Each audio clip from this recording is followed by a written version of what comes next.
그럼 그게 맞는지 한번 우리 이거는 민중의 소리 자료인데 한번 볼까요? 민중의 소리에서 보도한 내용을 보면 이렇습니다.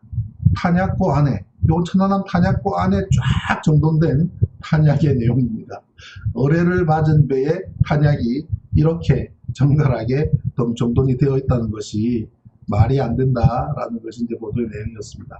그러니 하역한 후에 정돈한 것이다 라고 이제 말을 둘러댄 겁니다. 네. 자, 거기까지가 첫 번째 버블제트 관련이고요. 자, 두 번째 연어급 북한 잠수정 관련입니다. 여기는 말 바꾸기 세 번째로 북한 잠수함을 관측했다고 하는데 두 척의 북한 잠수함이 천안함 침몰 2-3일 전에 기지를 이탈했다가 천안함 공격 2-3일 후 기지로 복귀한 것으로 확인되었다라고 최초에 발표를 합니다. 그렇게 발표를 하는데 그 이후에 어떻게 말을 바꾸냐면요. 사고 당일 소형 잠수함은 영상 불량 상태였다는 것이 보도를 통해서 나오고 이런 것이 지적이 되니까 한국 측 자료로는 확인하지 못했고 이후 미국 등으로부터 추가 자료를 받아서 전달받아서 이탈을 확인했다고 말을 바꿉니다. 그러면 이제 묻습니다. 그러면 처음에는 기지에서 이탈하는 것을 본 것처럼 이야기하다가 그것을 통일뉴스 그리고 한겨레에서 아니 그 당시에 영상이 기상상태라든지 이런 걸 봤을 때 영상 관측이 불가능할 정도로 영상이 불량한 상태였는데 어떻게 확인했냐 그랬더니 미국 측으로부터 자료를 전달받았다라고 말을 바꾼 거죠. 그러니 이에 대해서는 또 질문을 합니다. 추가 자료가 그럼 뭐냐 그걸 공개를 해라 그랬더니 추가 자료는 군사 기밀이라서 밝힐 수 없다 라고 했다는 내용입니다. 그래서 북한 잠수함을 관측했다고 하는 것도 말을 바꾸기죠. 진실성 여부에 문제가 있는 거죠. 그다음 말 바꾸기 네 번째 상어급 잠수함 2척 혹은 모선 1척과 소형 잠수함 1척 우리가 확실하게 추적하지 못한 북한 잠수함 2척은 상어급이다 라고 처음에 발표를 했다가 이후에 모선 1척과 소형 잠수함 1척이다 라고 말을 바꿉니다. 4월 5일 날 민주당 김학성 의원이 기자간담회에서 군에서 보고한 것을 토대로 발표를 합니다. 뭐라고 하냐면 우리가 확실하게 추적하지 못한 북한 잠수함 2척은 상어급 325톤 상어급이다 라고 발표를 했다고 했는데 또 민주당의 안규백 의원은 우리가 보고받을 때 2척 모두 확인했다고 했는데 반잠수정이라는 겁니다. 그러면 상어급 2척이라고 했다가 바로 곧 이어서 상어급 1척과 반잠수정이라고 말을 바꾼 것이 뭐냐. 그리고 또 민주당 관계자는 상어급 잠수함 2척 중 1척의 위치가 파악되지 않았으나 통신 등으로 봤을 때 비파곶 기지 근처에서 훈련 중이었던 것으로 파악되고 있다라고 이야기합니다. 자, 여기 전 말이죠.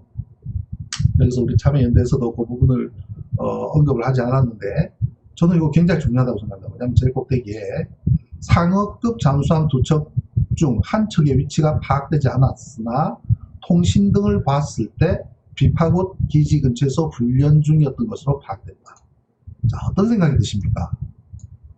어떤 생각이 드십니까? 자, 2척 중에서 1척을 파악이 되지 않았지만 통신 등을 봤을 때 통신 감청했다는 거 아닙니까? 그죠? 통신 감청을 했는데 통신 감청해보니 비파곶 근처에서 훈련 중이었다?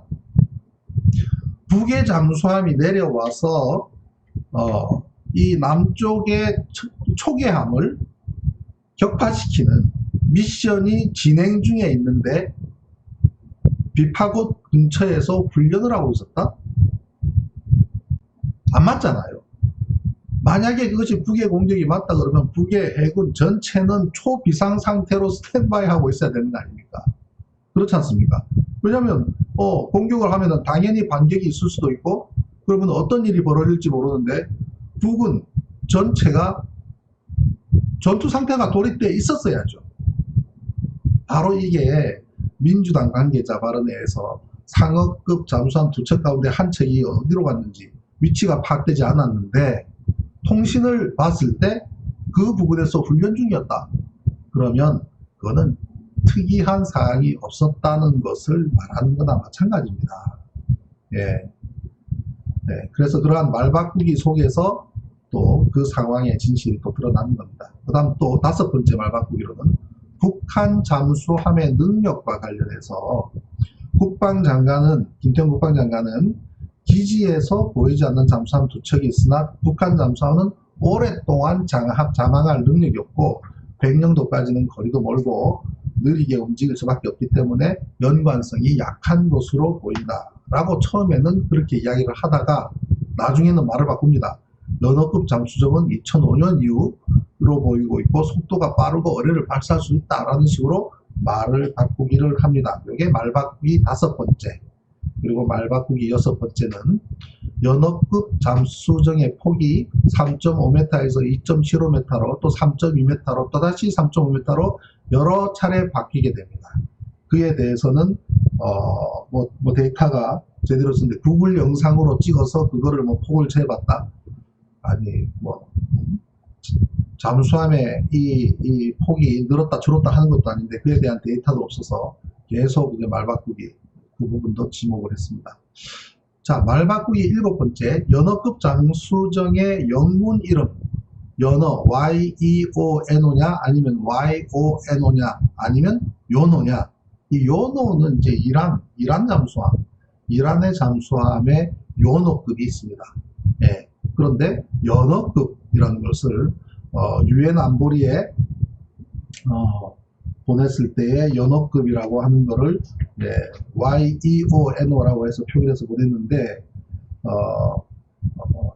2010년 6월에 유엔 안보리에 보낸 우리 보고서에는 영문 표기로 YEONO라고 표기가 되어 있는데 그것은 제인 연감이라든지 글로벌 시큐리티 같은 유수의 무기 연감에 나오지 않는다는 거죠. 네, 거기 나오지도 않고 대신 YONO는 이란의 잠수함 요노급이다 라는 그런 내용입니다. 그래서 이에 대한 용어 자체도 명확하지가 않다라는 부분을 지적을 했고요. 그리고 또한 연어급 잠수함의 배수량도 130톤에서 70톤, 80톤, 다시 130톤, 톤수조차도 오락가락했다는 겁니다. 이런 말 바꾸기는 여덟 번째로. 예, 그만큼 그에 대한 만들다 보니까 자꾸 그렇게 만드는 거죠. 예, 그래서 연어급 잠수정의 진실성 여부, 그에 대한 것을 두 번째 꼭지로 참여연대에서 말 바꾸기를 다뤘습니다.